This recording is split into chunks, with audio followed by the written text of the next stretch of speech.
이렇게 찰랑찰랑 거리면서. 많이 공부했는데. 엄연한 불륜이다. 오, 저 지금 소름 돋았어요. 와. 네, 안녕하세요. 영화를 나만의 방식으로 해석하는 1인칭 무비 토크 재진신의 20일 양재진입니다. 오늘 함께 할 게스트는요? 안녕하세요. 반갑습니다. S전업의 김영준입니다. 반갑습니다. 네, 안녕하세요. 용준 씨는 제 동생 재웅이랑 친해가지고 네. 아마 길바닥에서 한번 보고 인사하고. 맞아요. 네. 요즘 되게 바쁘게 지내시죠? 최근에 이제 저희 S전업이 콘서트도 7년 만에 끝났고요. 방송도 하고 있고 뭐 이것저것 또 열심히 살고 있습니다. 이 영화는 시작할 때 보면은 동그란 거울에서 세 가족이 노래 부르면서 즐거워하다가 갑자기 싹 또 없어지고 물린 정신없이 막 영수증을 정리하는. 근데 또 이 친절하게도 딱 한 부 한 부 넘어갈 때마다 그 에블린이 그 영수증 정리하는 장면이 나오더라고요. 시작이 딱 그걸로 시작해요. 인생 정산이다 라는 얘기를 많이 하더라고요. 주인공 에블린은요, 미국 이민자로서 그 남편과 함께 가족과 함께 세탁소를 운영을 합니다. 하지만 그 세금 문제 때문에 이 영수증 정리를 하느라고 굉장히 정신이 없고 또 독립한 딸이 하나 있어요. 근데 그 딸은 또 여자친구가 있습니다. 그 와중에 또 남편은 이혼 서류를 준비를 한 상황이죠. 에블린이 이 가족의 남편도 책임져야 돼, 딸내미도 책임져야 돼, 아버지도 책임져야 돼, 어마어마하게 버거운 삶을 살고 있는 그런 모습을 보여주면서 시작을 하고요. 그 에블린은 아버지와 또 남편과 함께 이게 국세청으로 가게 되는데 이 엘리베이터 안에서 남편 그 웨이먼드가 좀 이상한 행동을 해요. 갑자기 양산으로 CCTV를 딱 가린 다음에 세무조사를 받거나 아니면 청소 도구함으로 가라는 이상한 말을 하죠. 그렇게 이 영화의 이야기가 시작이 됩니다. 그리고 또 세무 그 조사 담당 직원인 디어드리가 그 생김새만큼이나 굉장히 또 무시무시한 분이에요. 그 노래방 기계에서를 가지고 가족들이 노래 부르는 건 이 가족이 행복한 시간을 상징하는 건데, 그 상징인 노래방 기계가 세무조사에서 부인을 당한단 말이에요. 바꿔 얘기하면 그 디어들이 까만색 펜으로 막 동그라미를 치면서 이게 문제다. 세탁소 하는 사람이 노래방 기계를 왜 경비 처리를 하느냐. 이건 부인 당할 거다라고 얘기를 하면서 이것 때문에 문제가 된다라고 한다는 건 에블린이 살아오면서 그나마 가장 행복했던 시간조차도 부정당하는 그런 상황을 보여주고 있는 거죠. 그리고 또 에블린은 엘리베이터에서 이제 웨이먼드가 그 이혼 서류에 적은 지시사항대로 신발을 반대로 신고 또 청소 보관함에 있다는 상상을 하게 되면서 멀티버스의 존재를 이제 경험을 하게 됩니다. 네, 그때까지만 해도 굉장히 이제 혼란스러워하죠. 그러면서 갑자기 남편이 난 네 남편이 아니다. 나는 다른 평행 세계에 있는 알파버스에서 온 알파 웨이먼드다. 굉장히 강력한 악이 있는데 그 악을 무찌르기 위해서 당신을 찾아왔다. 네가 이 세계를 구할 수 있는 히어로다. 도대체 뭐가 뭔지 모르는. 에블린은 지금 뭐 우주가 지금 전체적으로 멸망을 하고 지금 이런 절체절명의 상황이 중요한 게 아니라 세무조사 때문에 거기에 지금 딱 정신이 꽂혀 있는 그런 상황이었죠. 그 혼란스러워하는 그 에블린의 모습을 참고를 해보고 싶어서 ADHD 증상에 대해서 제가 좀 이렇게 좀 찾아봤어요. 에블린이 그 멀티버스를 막 이렇게 너무 한 번에 이제 경험하다 보니까 좀 혼란스러워하는 장면도 있고 그런 게 약간 그런 ADHD적인 부분하고 좀 관련이 있나요? 일단 일을 너무 비효율적으로 하잖아요. 세무조사를 한번 받아서 그게 잘 안 됐으니까 이제 가압류를 받았을 테고, 그래서 보충 조사를 하기 위해 자료 조사를 하는데 이놈의 영수증을 얘를 어디다 넣어야 될지 아직도 이러고 있는 걸 보면 일단 에블린이 그렇게 똘똘한 애는 아니라는 거. 또 하나는 실제로 이런 주의력 결핍 장애가 있어서 업무 능력이 되게 떨어지는 건 아닌가, 그런 거 의심되는 건 있어요 사실. ADHD는 주의력 결핍 과잉 행동이 같이 있는 거고, ADD라고 불리우는 주의력 결핍만 있는 경우들도 있거든요. 그런 걸 봤을 때 에블린이 약간 ADD 정도. 너무 웃긴 게 에블린이 이제 그 임시 우주와 현재 우주를 왔다 갔다 하잖아요. 디어드리가 막 에블린 막 부를 때마다 돌아오잖아요. 그때 자기가 불러도 대꾸 없이 딴 세상 가 있는 듯한 에블린을 보면서 내 전 남편과 얘기하는 것 같다 라는 얘기를 해요. 얼마나 대화가 안 통했으면 이혼을 했을까, 뭐 그런 걸 암시해주는. 아무튼 그래서 그 임시 우주에 있다가 갑자기 알파 웨이몬드가 디어드리한테 죽임을 당하고 나도 죽임을 당하잖아요. 그러면서 정신이 번쩍 네. 비명을 지르면서 깼는데 사람들 다 쳐다보고. 세금 문제를 그 남편의 이제 쿠키로 인해서 이제 그 디어들의 마음을 살짝 녹였죠. 영수증을 다시 정리를 해서 퇴근 전 6시까지 가져오면은 다시 한번 기회를 준다고 이야기를 하죠. 그래서 이제 돌아가기 위해서 엘리베이터를 이제 기다리는 에블린에게 디어드리가 굉장히 무서운 얼굴로 이렇게 뚜벅뚜벅 다가오고, 에블린은 그 멀티버스 세계에 잠깐 가서 싸우던 상황이니까 현실 세계의 디어들인지 알파 우주의 디어들인지 그게 이제 혼동이 오니까 그냥 주먹으로 때려버리죠. 그러면서 이제 경비원들이 다 달려오고 에블린 또 이혼 서류의 존재를 또 알게 되고, 그 와중에 이제 웨이먼드가 또 립밤을 갑자기 아주 맛있게 씹어 먹습니다.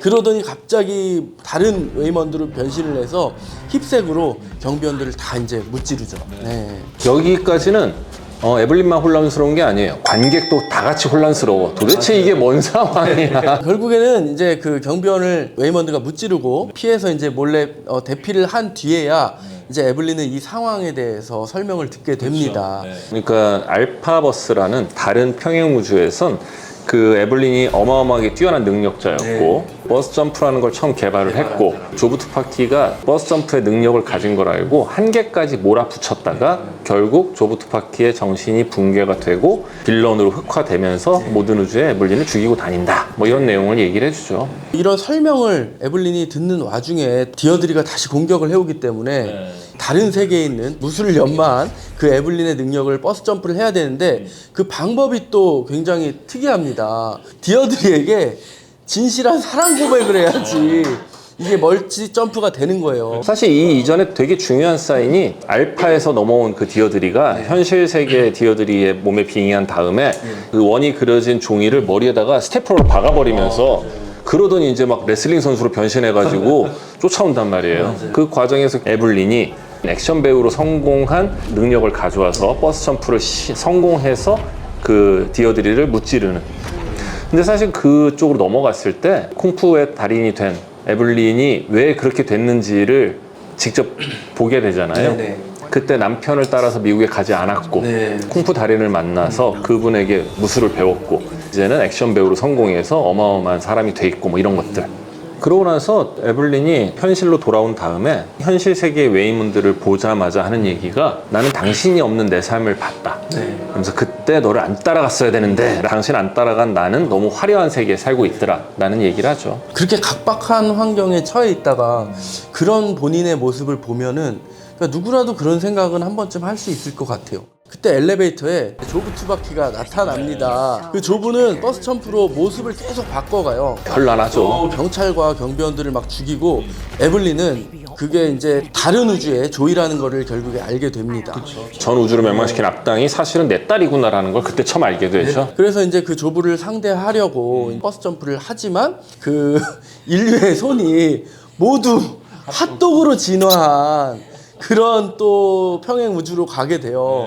그 스페이스 오디세이인가? 그 영화에서 뭔가 다른 영화를 저게 패러디를 한 거죠. 도구를 가진 유인원이 도구가 없는 유인원을 때려 죽여요. 그래서 도구를 가진 애가 이겼기 때문에 인류는 도구를 사용하는 쪽으로 진화해 왔다는 걸 보여주는 영화의 한 장면이 있는데, 여기서는 손이 핫도그처럼 생긴 애가 그렇지 않은 애를 때려 죽임으로써 이김으로써 손이 핫도그로 인류가 진화했다는 걸 보여주는 씬이 잠깐 나오는데 감독이 너무 웃긴 거야 이게. 제일 많이 웃었던 게 그 마지막에 그 결국에 핫도그 손한테 진 유인원이 손을 툭 떨어뜨리는데 아, 져서 저렇게 됐구나.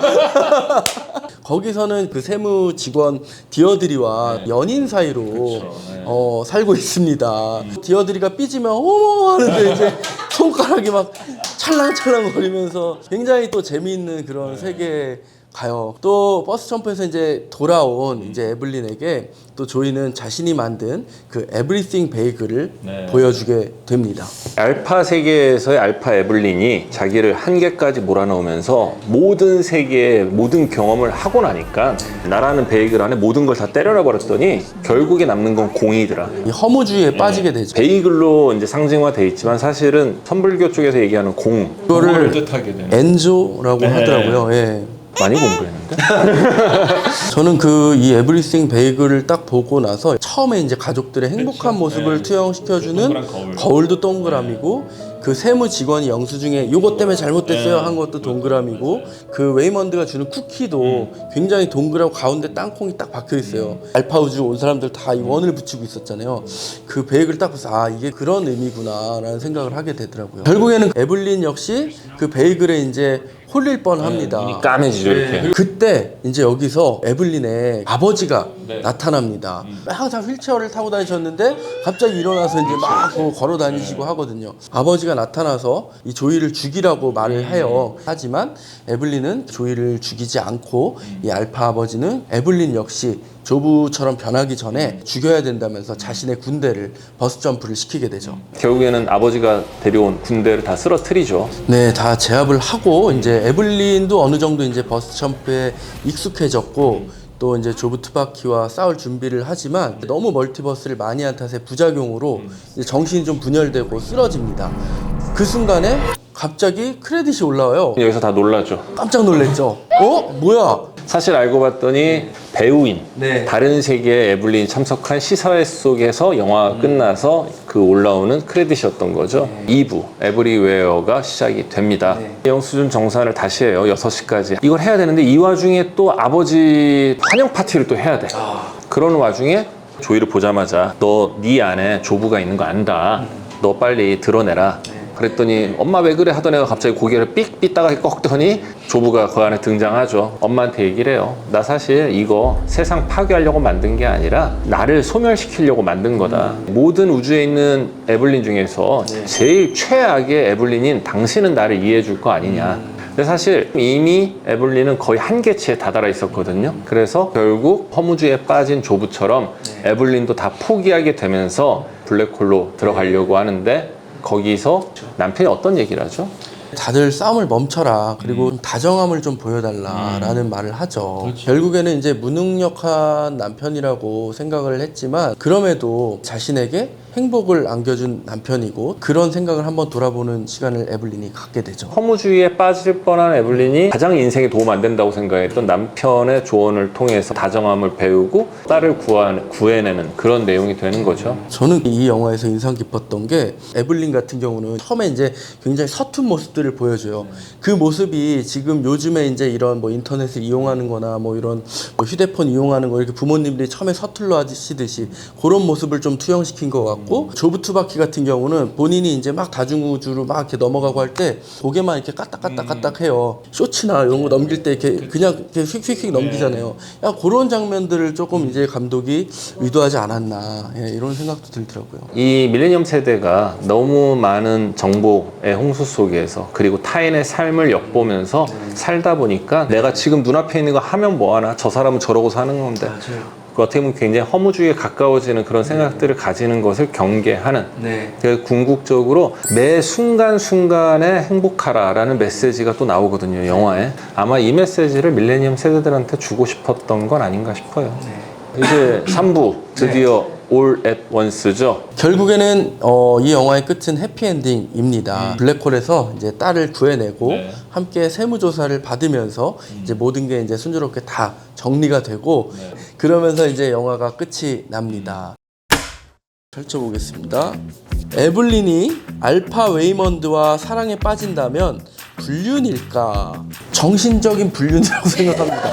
왜냐면 이게 어쨌든 모습과 이건 똑같지만 완전히 다른 사람이잖아요. 그런 다정함을 가지고 있는 웨이먼드가 아닌 알파 웨이먼드라면 전 정신적 불륜이라고 생각합니다. 네. 이거 사실은 굉장히 철학적인 질문이거든요. 내가 나임을 어떻게 증명할 것인가. 점을 하나 찍을 수도 없고. 처음에 딱 에블린한테 한 얘기가 뭐예요? 난 당신의 남편이 아니다라고 했단 말이에요. 다름을 알고도 사랑에 빠진다면 불륜이죠. 그러면은 그렇죠. 네. 자, 또 뽑아주시죠. 왜 하필 베이글과 핫도그일까? 베이글 말고 다른 음식을 추천한다면 베이글이라는 거는 미국에서 가장 흔하게 먹는 음식이잖아요. 가운데가 비어있는 공허한 물건을 나타낼 수 있는 것들 중에서 가장 대중적인, 너는 수많은 우주에 있는 수많은 너 중에 하나야 라는 거를 뜻하는 상징으로 베이글을 쓴 건 아닌가 싶어요. 근데 사실 미국 사람들은 도넛도 굉장히 많이 먹잖아요. 근데 도넛으로 해도 되지 않았을까 라는 생각이 드는데 그쯤 되면 이제 감독이 베이글을 좋아하는 거죠. 그렇겠죠. 예. 재진 씨의 20일 함께 해봤습니다. 어떠셨어요? 제가 평소에도 영화를 굉장히 좋아하고 또 어려운 영화를 오늘 제가 들고 나왔는데 이렇게 얘기 많이 나누면서 몰랐던 부분들도 또 이렇게 알게 되고 그래서 굉장히 뜻깊은 시간이었던 것 같아요. 오늘 나와주셔서 너무 감사하고요. 네, 영화를 좋아하시니까 조금 더 쉬운 영화로 다시 한번 네. 나와주셨으면 좋겠습니다. 재진 씨의 20일 오늘 함께 얘기 나눈 영화는 바로 Everything Everywhere All at Once 였습니다. 그만둘 거예요. 그때도 잘생겼어요. 어디 가세요? 진짜 그런 거 하지 마. 제일 달달한 짱구.